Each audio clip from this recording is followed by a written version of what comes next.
दोस्तों, एमसीयू में अब वो समय आ चुका है जिसका मार्वल फैंस कई सालों से इंतजार कर रहे थे, क्योंकि मार्वल ने आखिरकार अपने नए एक्समैन की पूरी कोर कास्ट को रिवील कर दिया है। और सबसे बड़ी बात, इन एक्समैन में हमें कोई पुराने फोक्स वाले चेहरे देखने को नहीं मिलेंगे, बल्कि एक बिल्कुल नई जनरेशन देखने को मिलने वाली है, जिसमें जीन ग्रे, साइक्लॉप्स, स्टॉर्म, रोग, ईमा फ्रॉस्ट और प्रोफेसर एक्स है। और इन सब के सामने होगा एक ऐसा विलन जिसे देखकर आपको समझ आ जाएगा कि मार्वल इस बार एक्स-मैन की कहानी को कितना डार्क बनाने वाला है। तो आज हम इस वीडियो में एक एक करके जानेंगे कि नए एमसीयू एक्स-मैन कौन कौन हैं और उनकी पावर क्या है। और यहाँ पर मिस्टर सिनिस्टर का रोल करने वाले एडम ड्राइवर आखिर वो चाहता क्या है, तो वीडियो को एंड तक जरूर देखना। सबसे पहले बात करते हैं उस कैरेक्टर की जिसे एमसीयू फैंस पहले ही देख चुके हैं, जीन ग्रे। जीन ग्रे का रोल निभा रही है सैडी सिंह। मार्वल ने D23 पर ऑफिशियली कंफर्म किया है कि सैडी सिंह ही एमसीयू में जीन ग्रे के रूप में वापस आएगी। जीन एक बहुत पावरफुल म्यूटेंट है। जीन ग्रे को अभी एमसीयू यूनिवर्स की movie Spiderman brand new day में एक मेन विलन के रूप में दिखाया गया है, जहां उसकी पावर्स भी बताई गई थी। उसके पास टेलीपैथी, टेलीकाइनेसिस जैसी एबिलिटीज़ है। मतलब जीन अपने दिमाग से दूसरे लोगों की थॉट्स को महसूस या इन्फ्लुएंस कर सकती है और ऑब्जेक्ट को बिना छुए मूव कर सकती है। लेकिन जीन की सबसे बड़ी कहानी है उसकी पावर से भी ज़्यादा इंटरेस्टिंग है, क्योंकि कॉमिक्स में जीन का कनेक्शन फिनिक्स फोर्स से रहा है। अगर एमसीयू ने जीन की कहानी को इस डायरेक्शन में आगे बढ़ाया तो फ्यूचर में जीन पूरे एमसीयू में सबसे पावरफुल कैरेक्टर में से एक बन सकती है। और एक इंटरेस्टिंग बात यह है कि मार्वल की नई एक्समैन मूवी में जीन को एक यंग कैरेक्टर के रूप में दिखाया जा रहा है, यानी हम उसकी जर्नी को शुरुआत से डेवलप होते हुए देख सकते हैं।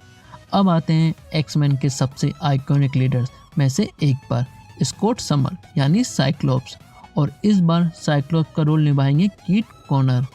साइक्लॉप्स की सबसे बड़ी पावर है उसकी आंखों से निकलने वाली बेहद पावरफुल ऑप्टिक ब्लास्ट। लेकिन ये सिर्फ लेज़र बीम जैसी सिंपल पावर नहीं है। साइक्लॉप्स अपनी पावर को कंट्रोल करने के लिए स्पेशल विजर पहनता है, और कॉमिक्स में उसकी सबसे बड़ी पहचान सिर्फ उसकी पावर नहीं है, बल्कि उसका लीडरशिप और टेक्निकल माइंड है। यानी जब एक्समैन किसी डेंजरस मिशन पर जाते हैं तो अक्सर साइक्लॉप्स ही टीम को लीड करता है। और सबसे इंटरेस्टिंग कनेक्शन ये है कि साइक्लॉप्स और जीन ग्रे का, इन दोनों का रिलेशनशिप एक्समैन की सबसे इम्पोर्टेंट स्टोरी में से एक रहा है। इसलिए एमसीयू में जीन और साइक्लॉप्स की केमिस्ट्री फ्यूचर एक्समैन मूवी में काफ़ी इम्पोर्टेंट हो सकती है। अब बात करते हैं एक ऐसे कैरेक्टर की जिसकी एंट्री एमसीयू में काफ़ी बड़ा इम्पैक्ट डाल सकती है, स्टॉर्म। स्टॉर्म का रोल निभाएगी माया बॉयड। ये माया बॉयड का एमसीयू का बड़ा डेब्यू होने वाला है। स्टॉर्म की पावर है वेदर मैनिपुलेशन। वो हवा, बारिश, बिजली और स्टॉर्म को कंट्रोल कर सकती है। मतलब अगर स्टॉर्म अपनी पूरी ताकत इस्तेमाल करे तो पूरा बैटलफील्ड बदल सकती है। लेकिन स्टॉर्म सिर्फ पावरफुल म्यूटेंट नहीं है, वो कॉमिक्स में एक्समैन की सबसे रेस्पेक्टेड लीडर्स में से भी एक रही है। इसलिए अगर मार्वल उसे फ्यूचर में टीम की लीडरशिप की तरफ ले जाता है तो ये बिल्कुल सरप्राइजिंग नहीं होगा। अब आते हैं एक बेहद डेंजरस और यूनिक म्यूटेंट पर, रोग। रोग का रोल निभाएगी ईडा नेवरेटी। रोग की सबसे डेंजर एबिलिटी है कि वो किसी दूसरे व्यक्ति को टच करके उसकी पावर को, मेमोरीज को एब्जॉर्ब कर सकती है। मतलब अगर रोग किसी सुपर पावर कैरेक्टर को टच कर ले तो कुछ समय के लिए उसकी एबिलिटीज रोग के पास में आ सकती हैं। लेकिन इस पावर की सबसे ट्रेजिक बात यह है कि रोग के लिए फिजिकल कांटेक्ट भी डेंजरस हो सकता है।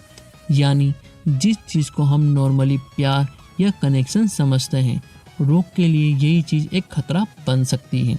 और यही वजह है कि कॉमिक्स में रोग की कैरेक्टर की जर्नी काफ़ी इमोशनल रही है। अब बात करते हैं एक ऐसी म्यूटेंट की जो एक्समैन की ट्रेडिशनल हीरो वाली इमेज से थोड़ी अलग है, एमा फ्रॉस्ट। एमा फ्रॉस्ट का रोल निभाएगी समारा वेविंग। एमा की सबसे फेमस पावर में से एक है टेलीपैथी। लेकिन उनकी दूसरी आइकॉनिक एबिलिटी है अपने शरीर को डायमंड फॉर्म में बदलना। इस फॉर्म में वो बेहद टफ हो जाती है और फिजिकली अटैक के लिए काफ़ी रेसिस्टेंट होती है। लेकिन एमा की असली ताकत सिर्फ पावर नहीं है, वो बेहद इंटेलिजेंट और मैनिपुलेटिव कैरेक्टर भी है। इसलिए एमसीयू में एमा फ्रॉस्ट का कैरेक्टर हीरो और मोरली ग्रे कैरेक्टर के बीच में खेल सकता है। और अगर मार्वल ने एमा और प्रोफेसर एक्स की टेलीपैथी को स्टोरी में प्रॉपरली इस्तेमाल किया तो हमें काफ़ी इंटरेस्टिंग माइंड गेम देखने को मिल सकते हैं। और अब एक्स मैन के सबसे इम्पोर्टेंट कैरेक्टर की बात करते हैं, प्रोफेसर चार्ल्स जेवियर। इस बार प्रोफेसर एक्स का रोल निभाएंगे क्रिस्टोफर एबॉट। प्रोफेसर एक्स की सबसे बड़ी एबिलिटी है टेलीपैथी, लेकिन वो सिर्फ एक पावरफुल म्यूटेंट नहीं है, वो वही इंसान है जो म्यूटेंट को एक साथ लाकर उन्हें ट्रेन करते हैं।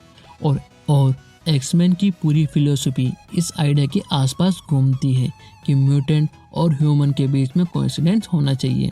लेकिन इस बार सबसे इंटरेस्टिंग बात यह है कि एमसीयू प्रोफेसर एक्स को किस तरह प्रेजेंट करता है, क्योंकि फॉक्स यूनिवर्स में हम प्रोफेसर एक्स के कई वर्जन देख चुके हैं। एमसीयू के पास अब मौका है कि वो इस कैरेक्टर को बिल्कुल नए तरीके से इंट्रोड्यूस करें। और अब हम आते हैं एक पूरी नई अनाउंसमेंट में सबसे बड़े सरप्राइज पर, Adam Driver as a Mister Sinister. Marvel ने एडम ड्राइवर को फिल्म के विलन के रूप में अनाउंस किया है और उनका कैरेक्टर एक मिस्टर सिनिस्टर। ये मिस्टर सिनिस्टर आखिर है कौन?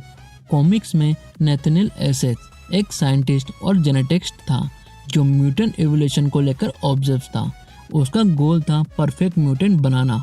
उसके लिए वो म्यूटेंट के जीन और पावर पर एक्सपेरिमेंट करता है।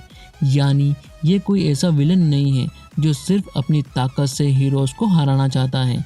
वो म्यूटेंट को स्टडी करता है, उनके डीएनए को समझता है और उनकी पावर्स का इस्तेमाल अपने एक्सपेरिमेंट के लिए करना चाहता है।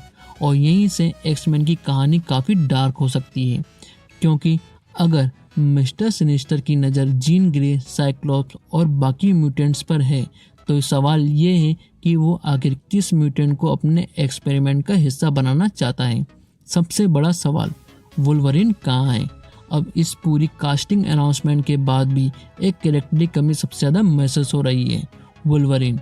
मार्वल ने अभी तक इस नई एक्समैन मूवी की अनाउंस कोर कास्ट में वुल्वरिन को रिवील नहीं किया है। इसका मतलब ये नहीं है कि वुल्वरिन कभी दिखाई नहीं देगा, लेकिन अभी तक मार्वल ने ऑफिशियली इस कास्ट में वुल्वरिन को अनाउंस नहीं किया है। और यह चीज़ फैंस के लिए सबसे बड़ी मिस्ट्री बनी हुई है। क्या वुल्वरिन बाद में रिवील होगा? क्या कोई नया एक्टर उसे प्ले करेगा? या मार्वल पहले जीन ग्रे और बाकी यंग म्यूटेंट की कहानी स्टेबलाइज करेगा? इसका जवाब फिलहाल मार्वल ने नहीं दिया है। इसलिए वुल्वरिन को लेकर जो भी बातें चल रही है उन्हें अभी रूमर ही की तरह ही लेना चाहिए। एमसीयू में एक्समैन की नई शुरुआत। अब सबसे इंटरेस्टिंग चीज़ इसकी टाइमिंग। मार्वल की ये एक्समैन की मूवी 5 मई 2028 को थिएटर्स में रिलीज होगी। और मार्वल जिस तरह एक्समैन को एमसीयू में ला रहा है उससे साफ है कि ये सिर्फ एक stand alone super hero movie नहीं हो सकती है। ये एमसीयू की आने वाली म्यूटेंट स्टोरी लाइन की शुरुआत बन सकती है। और अगर Marvel Jean Grey, cyclops, storm, रोग और बाकी म्यूटेंट को धीरे धीरे इंट्रोड्यूस करता है तो आने वाले सालों में एमसीयू में पूरी नई एक्समैन की सागा देखने को मिल सकती है। तो दोस्तों, अब आपके सामने एमसीयू के नए एक्समैन की पूरी team. Jean Grey Sadie Sink, Cyclops as a kid corner, Professor X Christopher Abbott, Emma Frost Samara Weaving, Rogue Andy नवर्ते, स्टॉर्म माया बॉयड और इनके सामने है मिस्टर सिनिस्टर एडम ड्राइवर। लेकिन अभी भी सबसे बड़ा सवाल है, वुल्वरिन कहाँ है? और क्या मार्वल जीन ग्रे को फ्यूचर में फिनिक्स बनाकर एमसीयू का सबसे पावरफुल म्यूटेंट बनाने वाला है? आपको क्या लगता है? कमेंट में ज़रूर बताना। साथ में मैंने फॉक्स यूनिवर्स एक्समैन की सब पुरानी मूवीज़ को डिटेल में एक्सप्लेन किया हुआ है, जिसकी ये एक प्लेलिस्ट है और आप इसको ज़रूर देखें।